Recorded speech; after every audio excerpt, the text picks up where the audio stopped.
Si je vous demande comment voyons-nous, tout le monde répond en disant de nos yeux, bien sûr. Cependant, quand nous regardons l'explication technique du processus de la vision, il semble que ce n'est pas du tout le cas. Maintenant, si vous êtes debout, je vous propose de vous asseoir, car je vais vous parler de quelque chose de surprenant, quelque chose qui va changer votre vue générale à la vie. Regardez, comment est-ce que je vois ce crayon? Des rayons, c'est-à-dire des photons, vont de ce crayon à mon œil et passent par la lentille sur le devant de mon œil où ils sont réfractés et forment une image inversée sur la rétine à l'arrière de mon œil. Nous avons tous appris ça à l'école. À ce stade, la lumière qui frappe mon œil est transformée en signaux électriques, transmis par des neurones, à un endroit minuscule appelé le centre de la vision, qui se situe à l'arrière de mon cerveau. Et la vision a en réalité lieu dans cet endroit minuscule, dans la partie postérieure de mon cerveau.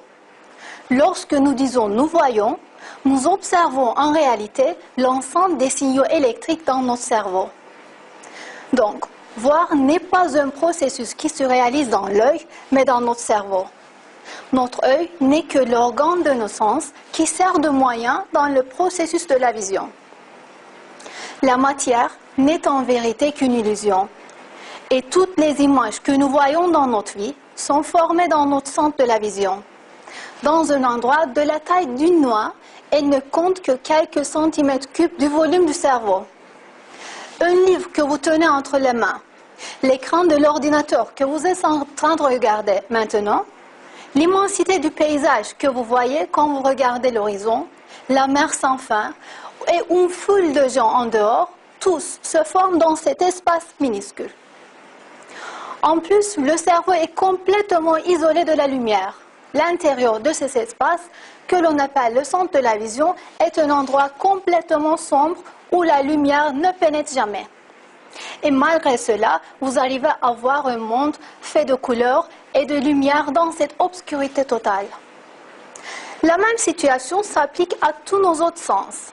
Le son, le toucher, le goût et l'odeur sont tous perçus comme sous forme de signaux électriques par le cerveau. Expliquons chacun un peu plus en détail. Par exemple, ce n'est pas votre oreille qui entend, mais votre oreille n'est qu'un moyen pour transformer les sons en signaux électriques. Ces signaux sont ensuite envoyés à votre cerveau où ils sont interprétés comme des sons. En plus, le cerveau est isolé du son, comme il l'est de la lumière. Mais dans notre cerveau, qui est isolé du son et où gît un silence de mort, vous pouvez écouter les symphonies d'un orchestre, entendre tous les bruits d'une place bondée de monde ou le chuchotement de votre ami. Ou quand vous dites que vous sentez l'odeur, ce n'est pas votre nez qui le sent, mais des molécules volatiles atteignent les récepteurs sur les poils délicats de la région épithéliale de votre nez. Ils sont transmis au cerveau en tant que signal électrique et perçus comme une odeur. Tout comme pour le son et la vue, ce qui atteint votre cerveau lorsque vous sentez une odeur, c'est uniquement un ensemble de signaux électriques. De même, quand vous mangez un gâteau, différents types de récepteurs chimiques dans la partie située sur le devant de votre langue transforment les perceptions prises par ce que vous mangez en signaux électriques par une chaîne de processus chimiques, puis les transmettent au cerveau. Et ces signaux sont perçus comme des goûts par le cerveau. Si par exemple, les nerfs du goût qui vont vers le cerveau sont sectionnés, votre cerveau ne pourrait pas connaître le goût de ce que vous avez mangé. Dans ce cas, vous perdriez complètement votre sens de goût. Quant au sens de toucher, quand nous appuyons nos doigts sur la table, c'est une perturbation électrique que nous provoquons sur les électrons et les protons des bouts de nos doigts. Ces perturbations sont ensuite interprétées par notre cerveau et nous disons que nous touchons. Donc, à partir de tous ces faits physiques dont je vous ai parlé jusqu'ici, nous pouvons conclure que tout ce que nous voyons, touchons, entendons et percevons comme étant la matière, le monde ou l'univers ne sont en vérité que des signaux électriques qui se produisent dans notre cerveau. Alors, Se pose ici la question d'importance fondamentale. La volonté qui perçoit toutes ces perceptions, est-elle le cerveau lui-même? Le cerveau qui est composé de molécules, de lipides et de protéines? Bien sûr que non. La totalité des perceptions que nous appelons le monde matériel n'est rien d'autre qu'un rêve observé par l'âme. Le véritable est l'âme.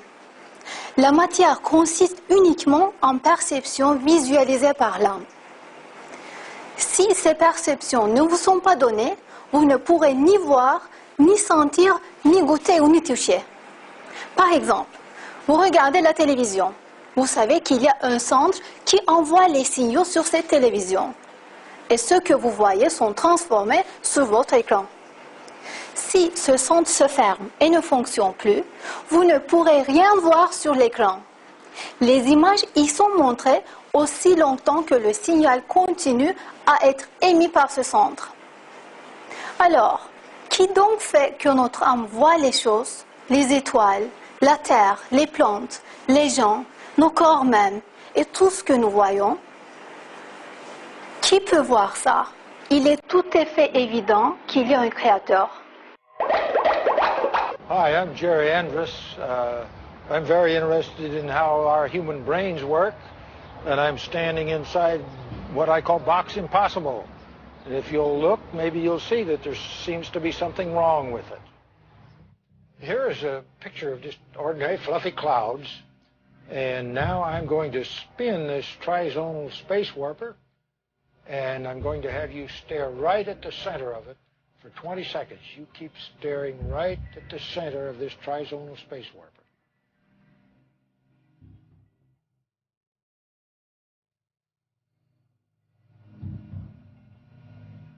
Now we're going to show you that still cloud picture again, and you'll see that it looks like it's boiling.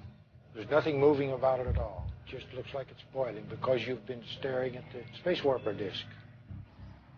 Got it figured out yet? Here's another one. This represents two large brass nuts. When I move them, they look like they're moving independently. Now I have a straight tube here. I'm going to push this straight tube through this nut. And you'll see that it looks like it has to bend in the middle to go through the other one. You see, the straight tube looks like it's bent in order to go through the other one. Now here again, your wonderful brain has just shown you something different than what it really is. This is made out of plastic, and you are looking at the inside of this. Our wonderful brain interprets something different than it actually is, but it doesn't mean that it's made a mistake. It took the information it had and it did its best job. Here, watch this. Look, it's not a box at all. I was just standing in the corner of this framework, and you can see it has no resemblance to a box at all. And your wonderful brain interpreted that picture on your retina as a box.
Si je vous demande comment voyons-nous, tout le monde répond en disant « école ».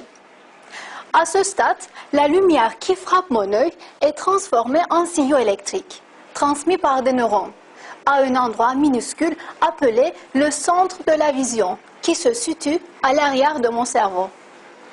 Et la vision a en réalité lieu dans cet endroit minuscule, dans la partie postérieure de mon cerveau. Lorsque nous disons « nous voyons », nous observons en réalité l'ensemble des signaux électriques dans notre cerveau. Donc, voir n'est pas un processus qui se réalise dans l'œil, mais dans notre cerveau. Notre œil n'est que l'organe de nos sens qui sert de moyen dans le processus de la vision.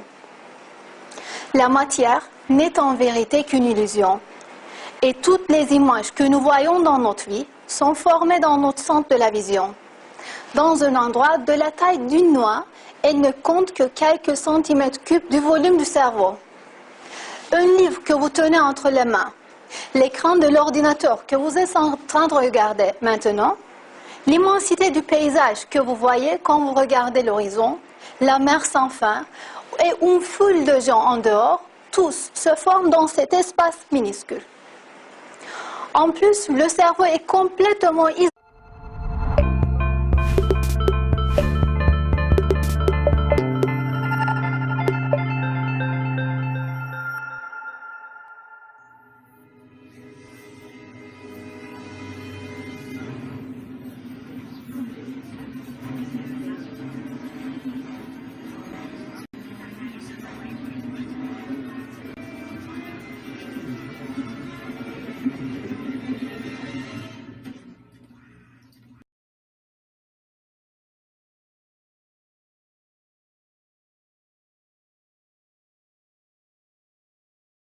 De nos yeux, bien sûr. Cependant, quand nous regardons l'explication technique du processus de la vision, il semble que ce n'est pas du tout le cas. Maintenant, si vous êtes debout, je vous propose de vous asseoir, car je vais vous parler de quelque chose de surprenant, quelque chose qui va changer votre vue générale à la vie.